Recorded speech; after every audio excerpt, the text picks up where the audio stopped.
Itu video sudah? Sudah. Oh ya, silakan. Bismillahirrahmanirrahim. Assalamualaikum warahmatullahi wabarakatuh. Sebelumnya yang saya hormati Bapak Ibu penguji Seminar Pendidikan Profesi Guru.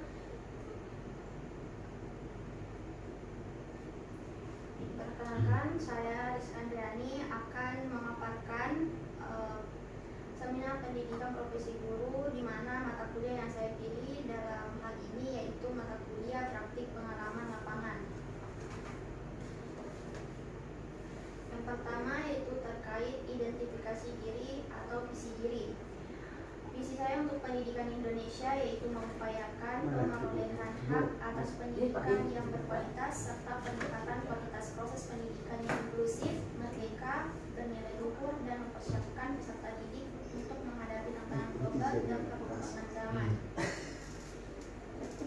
Visi saya sebagai calon guru berkomitmen untuk terus belajar, memiliki karakter luhur, kolaboratif, dan berani menantang sikap quo melalui implementasi pembelajaran berdiferensiasi berbasis sains dan teknologi untuk menyiapkan peserta didik yang cerdas, berkarakter, dan siap menghadapi tantangan global.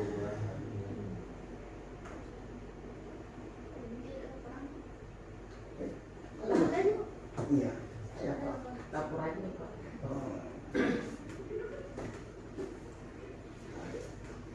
Untuk desain pembelajaran, ya sekalian refleksi pengalaman belajar yaitu mata kuliah praktik pengalaman lapangan. Mata kuliah ini saya ambil dan saya pilih sebagai mata kuliah yang paling bermakna bagi saya karena di mana pada mata kuliah ini teori dan konsep dipelajari di bangku perkuliahan, diuji dan diimplementasikan dalam konteks nyata di sekolah. Dan bagi saya mata kuliah PPL yang menjadi refleksi pengalaman belajar yang paling bermakna karena memberikan pembelajaran yang nyata dan mendalam tentang esensi profesi guru.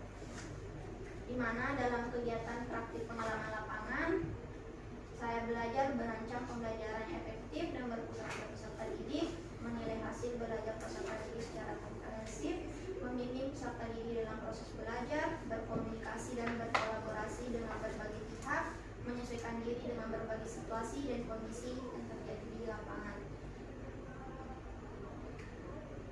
Praktik pengalaman lapangan, tepatnya pada topik 4, praktik pembelajaran mandiri yang terdiri dari kegiatan orientasi, observasi, kegiatan mandiri, pembelajaran mandiri, non-teaching, dan juga refleksi.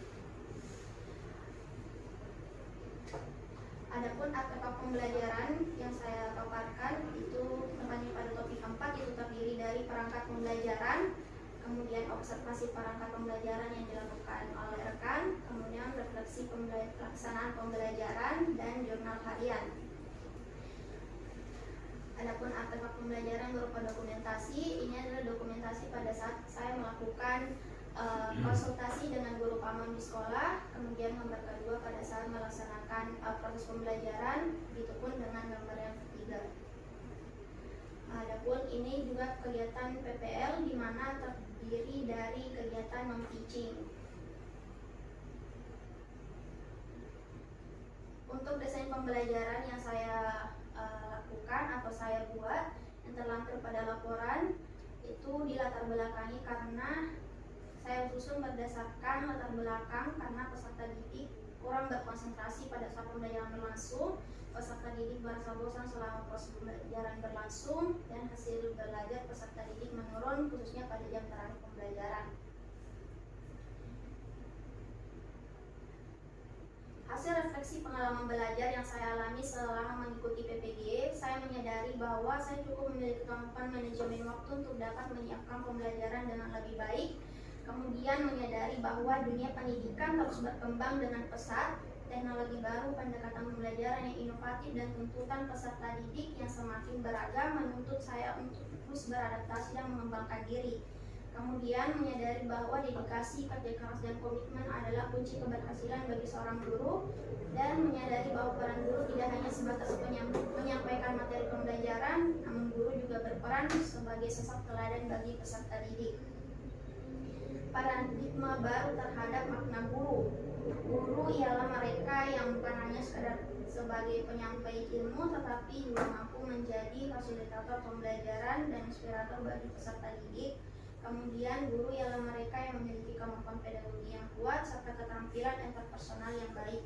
Kemudian guru ialah mereka yang mampu memanfaatkan teknologi untuk mendukung proses pembelajaran. Serta guru ialah mereka yang berkeinginan terus belajar dan terus mengembangkan diri untuk meningkatkan kompetensinya. Adapun rencana tindak lanjut yang akan saya lakukan, yang pertama yaitu mengidentifikasi, memahami dan memenuhi kebutuhan individu dan mengadopsi metode pembelajaran yang sesuai dengan gaya belajar. Secara efektif memanfaatkan berbagai sumber relevan sebagai inspirasi dalam memberikan pendidikan yang berkualitas, melakukan pengembangan diri secara berkelanjutan dan mempertahankan partisipasi dan minat belajar peserta didik dan mencegah pembelajaran yang monoton.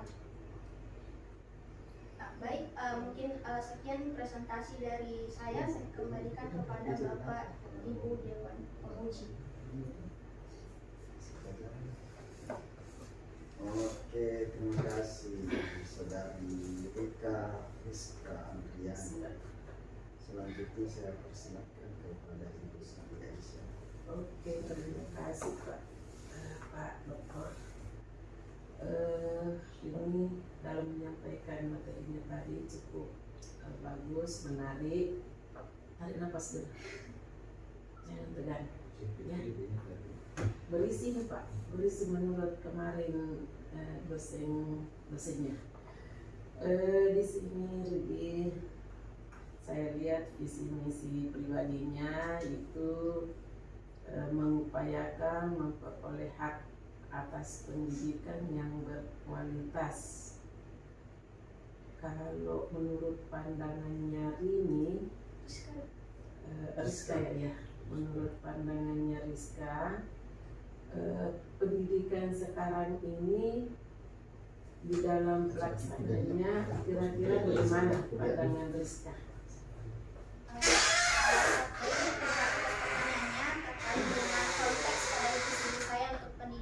Indonesia terkait dengan pemerolehan hak atas pendidikan yang berkualitas. Pada saat ini hal yang saya maksudkan dalam hal tersebut yaitu di mana saya melihat bahwa di sekolah saat ini masih ada beberapa bentuk ketidakadilan atau bentuk diskriminasi dalam akses terhadap pendidikan yang berdasarkan pada kondisi ataupun latar belakang kognitif peserta didik. Seperti mungkin di beberapa sekolah yang pernah saya kunjungi bahwa pendidikan inklusif di sana itu belum memadai, sehingga anak-anak yang mungkin berkebutuhan khusus atau memiliki kecenderungan untuk dibimbing lebih atau yang berkebutuhan khusus tersebut itu seringkali diabaikan ataupun lebih terbelakang dibanding dengan rekan-rekannya yang lain. Dalam hal itu yang saya maksudkan dalam pemerolehan hak atas pendidikan. Kemudian akses pula di mana masih ada perbedaan antara lembaga pendidikan yang ada di kota ataupun mungkin di pelosok, seperti itu. Oh, iya. Jadi kalau menurut Rizka,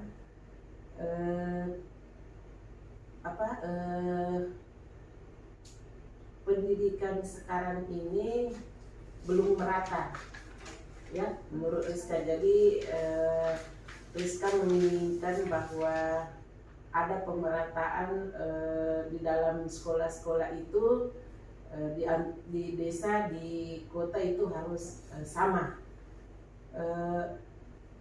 Bagus. Kalau Rizka, kalau saya itu kira-kira upaya apa yang Rizka harus perbuat untuk mencapai visi misi Rizka ini?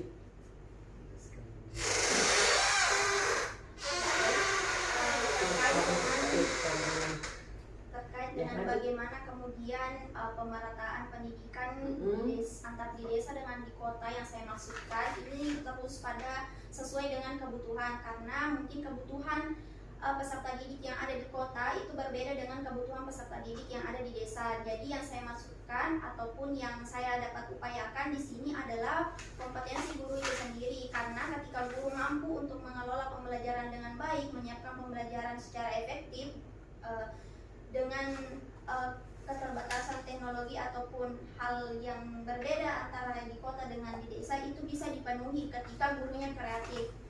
Jadi solusinya adalah bagaimana seorang guru bisa mengembangkan kompetensinya, bisa mengembangkan dirinya secara maksimal agar pembelajaran tersebut dapat berjalan secara efektif. Bagus ya. Jadi artinya kita garis bawahi bahwa guru harus mempunyai ilmu yang banyak. Jadi dia menopang nanti di desa dan di kota. Oke, coba lanjut. Saya lihat di paradigmanya. Nah, paradigma baru terhadap makna seorang guru. Guru ialah mereka yang bukan hanya sekedar sebagai penyampaian ilmu, tetapi juga mampu menjadi fasilitator. Nah, ini fasilitator pembelajaran. Coba bisa dijelaskan maksudnya ini, Rizka? Ya, baik. Terkait dengan maksud dari fasilitator pembelajaran, yaitu bagaimana guru bisa memahami dan memenuhi kebutuhan peserta didik berdasarkan gaya belajarnya, kebutuhan dan minat peserta didik, di mana guru di kelas bukan hanya sebagai penyampai atau pentransfer ilmu dari dirinya kepada peserta didik, tapi bagaimana seorang guru bisa memperhatikan sedetail mungkin peserta didiknya, apa yang dialami oleh setiap individu peserta didiknya, apakah peserta didiknya memiliki kesulitan selayaknya dia harus bantu, apakah peserta didiknya memiliki bakat atau minat tertentu selayaknya dia bisa bantu kembangkan, dan itu yang menjadi maksud dari fasilitator pembelajaran, serta bagaimana pula guru bisa secara efektif dan efisien menyajikan pembelajaran sehingga pembelajaran tersebut bisa bermakna bagi peserta didik. Kira-kira menurut Rizka, kemampuan Rizka sekarang ini apakah bisa nanti Rizka terapkan di sekolah nanti di mana kalau Rizka sudah menjadi seorang guru? Baik, terkait dengan apa yang sudah saya lakukan pada masa PPL, ilmu-ilmu yang kemudian diberikan oleh guru PAMON, dosen pembimbing lapangan, dan dosen-dosen di kampus, saya merasa bahwa ilmu yang saya peroleh saat ini dan tentu masih memang membutuhkan sebuah pengembangan yang masih sangat banyak. Saya merasa bahwa hal itu bisa saya lakukan dan bisa saya terapkan dimanapun, di sekolah manapun nanti saya ditempatkan, karena menurut saya ilmu itu harus selalu dikembangkan, harus selalu di-upgrade, dan seorang guru tugasnya adalah mengupgrade diri, mengupgrade ilmu pengetahuan. Bagus, semoga ya. Terima kasih Ibu. Nah, sekarang Rizka sebagai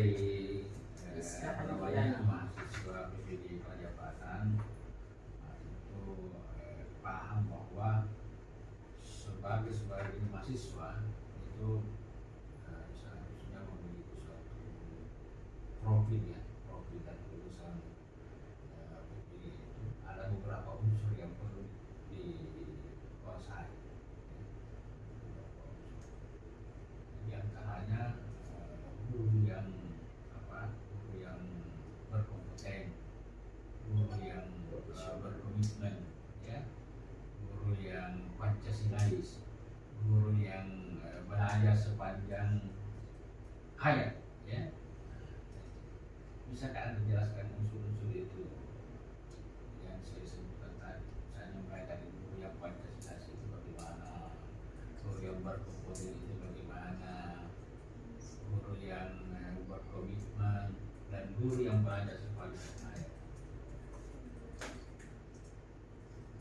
Ya, baik.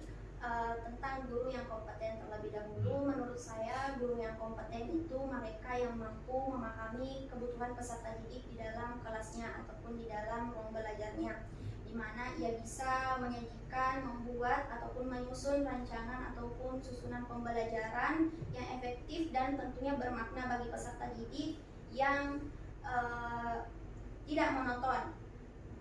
Karena menurut saya hal yang terjadi di lapangan sekarang banyak sekali peserta didik yang merasa bosan di dalam kelas dikarenakan metode ataupun strategi yang kita terapkan di dalam kelas itu menurut mereka kurang menarik, sehingga guru yang kompeten menurut saya mereka adalah yang mampu memahami hal tersebut dan mampu memberikan solusi atas hal tersebut.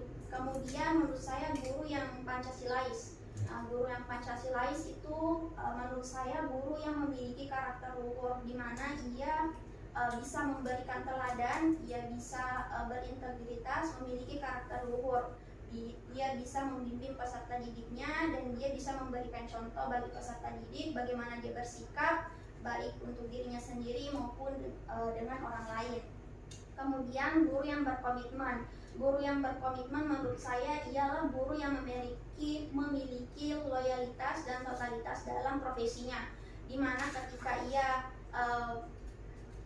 telah memutuskan diri menjadi seorang guru, berarti dia sudah harus mampu, harus mau untuk terus mengembangkan diri, siap untuk memberikan kasih sayang penuh kepada peserta didik, siap mendedikasikan diri kepada pendidikan Indonesia dan untuk pendidikan di sekolahnya.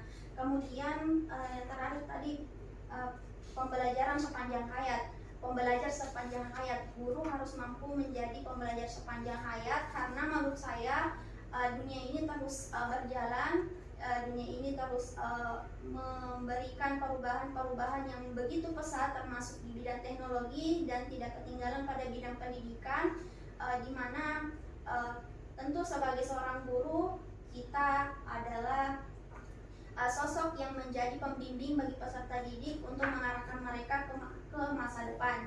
Jadi semaksimal mungkin kita harus mengupayakan bahwa guru harus memahami teknologi itu sendiri, berupaya untuk memanfaatkan teknologi tersebut untuk kemudian diimplementasikan dan dipahami oleh peserta didik.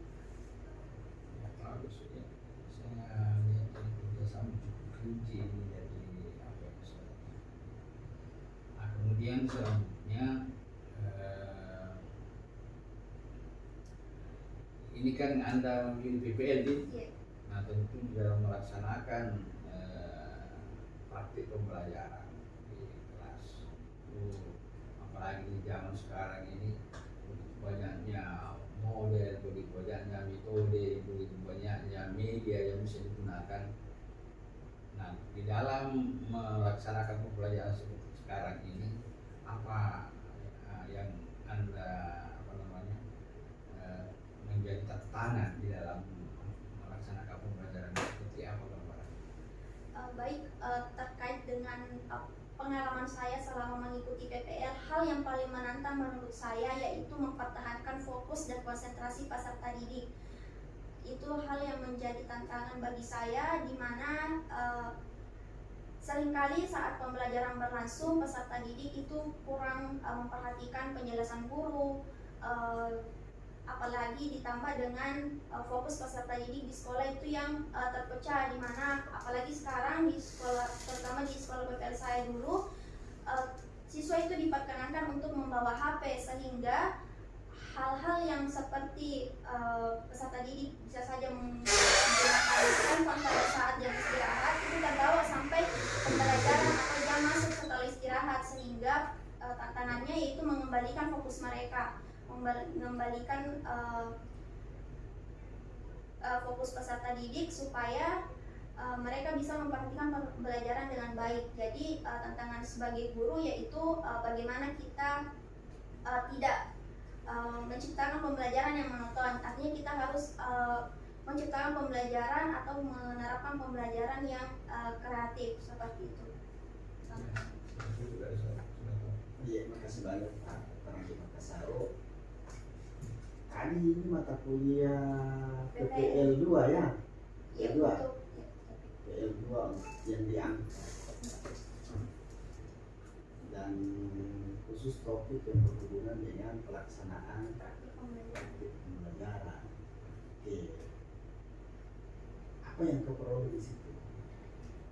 Hal-hal yang saya peroleh pada saat praktik pembelajaran, terutama di praktik pembelajaran mandiri pada saat itu, yang pertama tentu penyusunan modul. Di penyusunan modul kita benar-benar saya merasa benar-benar dibimbing oleh guru pamong saya pada saat itu di sekolah PPL, karena sebelum mengajar kita harus berkonsultasi terlebih dahulu, melakukan revisi penyusunan pembelajaran, dan ketika itu sudah bagus menurut guru pamong, barulah bisa diterapkan, sehingga pembelajaran yang pertama yang saya peroleh yaitu bagaimana penyusunan modul belajar yang efektif ataupun baik. Kemudian yang kedua yaitu terkait dengan pelaksanaan pembelajaran, karena di pelaksanaan praktik pembelajaran mandiri kita secara sendiri atau mandiri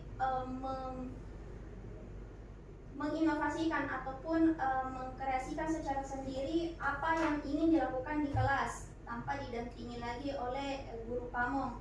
Dan pada saat itu kita harus, yang ketiga lagi itu terkait dengan bagaimana kita memahami kondisi peserta didik di saat yang cepat. Maksudnya adalah karena ketika PPL itu kita di rolling 1 minggu 1 kelas PPL 2, makanya pada saat praktik pembelajaran mandiri 1 minggu 1 kelas itu kita tantangannya yaitu kita harus memahami secara cepat apa yang kemudian dapat diterapkan di kelas tersebut. Satu, bisa potong. Jadi apa cara untuk memahami peserta didik itu dengan cepat, seperti apa cara supaya kamu bisa tahu bahwa kelas ini karakteristik anaknya itu begini. Cara yang pertama yaitu kita tanya dulu ke guru kelasnya.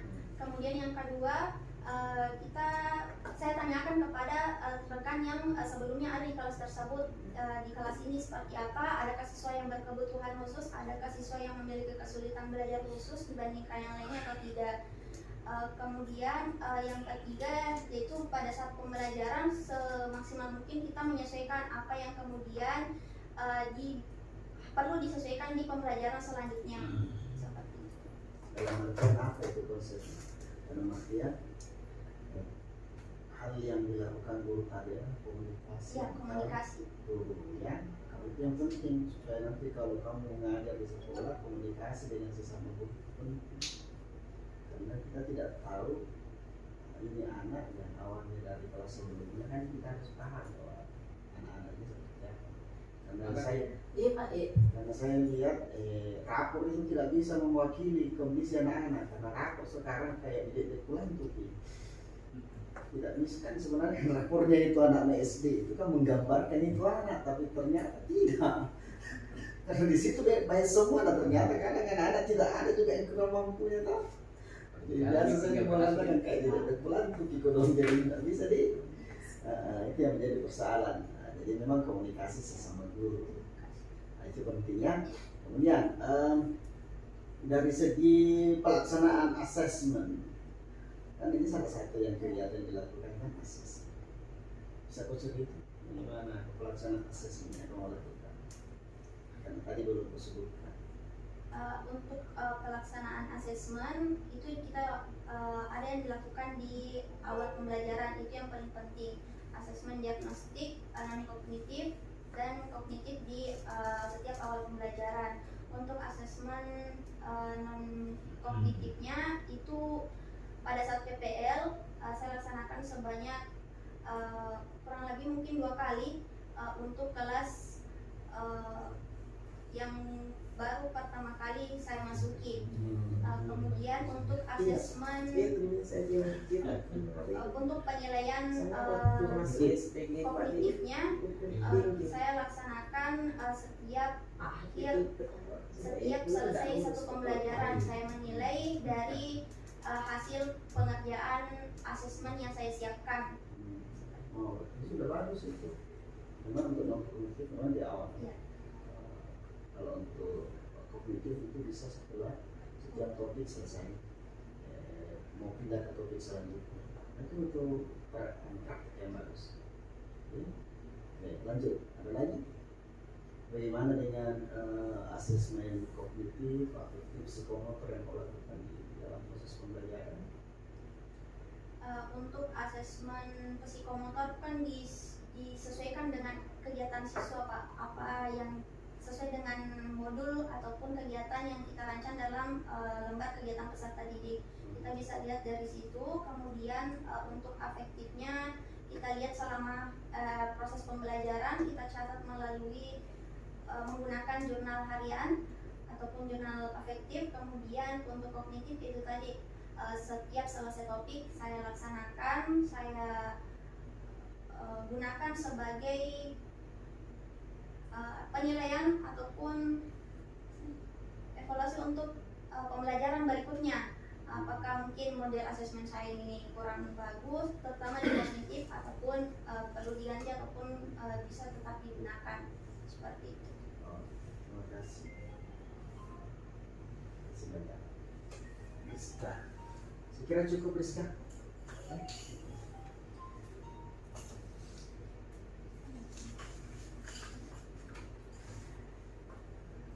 Assalamualaikum.